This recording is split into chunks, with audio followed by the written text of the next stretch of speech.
নমস্কার, তোমরা সবাই কেমন আছো? নিশ্চয়ই অনেক ভালো আছো। আমি অনেক ভালো আছি। আমার নতুন একটা ব্লগে সবাইকেই স্বাগত। আজকে রবিবার, বাড়িতে সবাই রয়েছে, তাই সকালবেলায় আমাদের মাছ আনতেও গেছে। ওই ভোর ৫টা নাগাদ আমাদের মাছ আনতে গেছে। যেখানে আমাদের আগে আমি তো বাজারটা দেখিয়েছি, যেখানে পাইকারি বাজারের মার্কেট লাগে সেখানেই গেছে আজকে মাছ আনতে। অন্য অন্য যে ছোট বাজারগুলো আছে সেখানে তো তেমন ভালো মাছ পাওয়া যায় না। আর রবিবারটায় না খুব ভালো মাছ আসে জানো তো, ওই বাজারটায় পাইকারি মার্কেটটায়। আর দেখো আজকে আমাদের মাছ নিয়ে এসেছে, কাতলা মাছ আর রুই মাছ। কাতলা মাছটা দেখো কত সুন্দর, একদম টাটকা, একদম লাল লাল লাগছে, রক্তগুলো একদম রক্ত দেখা যাচ্ছে। তা না হলে ছোটো বাজার থেকে যে মাছগুলো আমাদের আনে না, এই পাইকারি মার্কেট ছাড়া ওরা এতটাই জল ছিটায় যে মাছগুলো না একদম সাদা হয়ে যায়। আর আজকে যে কাতলা মাছটা নিয়ে এসেছে ওইটার ওয়েট 2 কিলো 600 গ্রাম, বেশ ভালোই বড়। আর রুই মাছ নিয়ে এসেছে, এই রুই মাছটার ওজনও 2 কিলো, 2 কিলোর বেশি না, একদম পুরো 2 কিলো। দুটো মাছই কত সুন্দর হয়েছে। আর একটু বেশি করেই মাছ নিয়ে এসেছে, যে কয়েকটা দিন বেশ ভালোভাবেই যাবে। আর মাছ থাকলে না রান্না করতে কোনো অসুবিধা হয় না।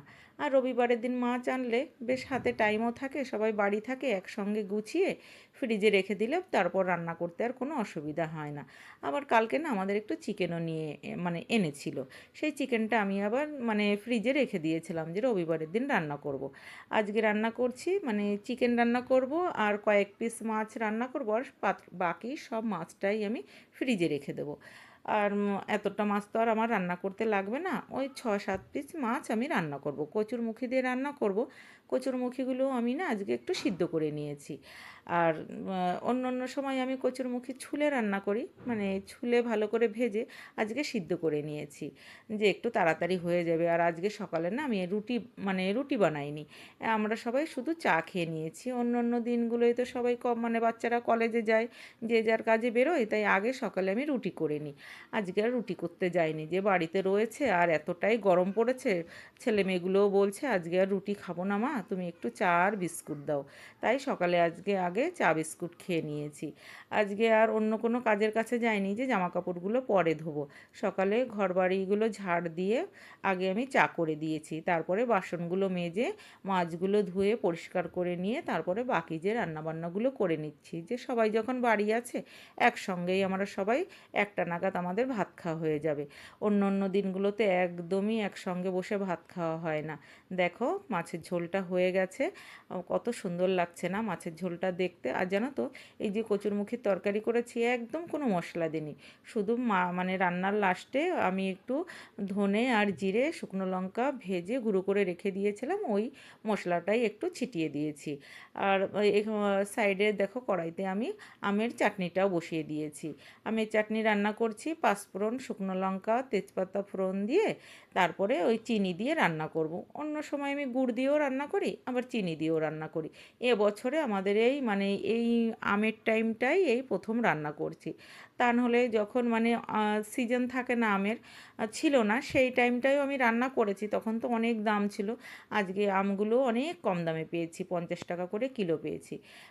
তাই একটু বেশি করে আম কিনে এনেও রেখে দিয়েছি, যে যখন মন চায় কাঁচা আমগুলো রান্না করে খাওয়া যাবে। আবার ছেলে মেয়েগুলো জানো তো আম মাখা খেতেও পছন্দ করে, দেখে ওদের আম মাখাও আমরা বানিয়ে দেবো। আজকে আর বানাবো না, দেখে অন্য টাইমটায় আম মাখাও মেখে দেবো। দেখো মাংসটাও বসিয়ে দিয়েছি, তরকারি তো আমার হয়ে গেছে। এইবার চাটনিটাও আমার প্রায় হয়ে এসেছে।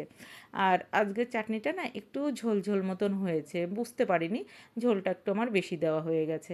দেখো রান্না বান্না করা আমার প্রায় কমপ্লিট হয়ে গেছে, শুধু যে মাছের তেল রয়েছে, বেগুন দিয়ে যে চচ্চড়িটা রান্না করছি এই রান্নাটাই শুধু রয়ে গেছে, আর পাঁপড় ভেজে নেব।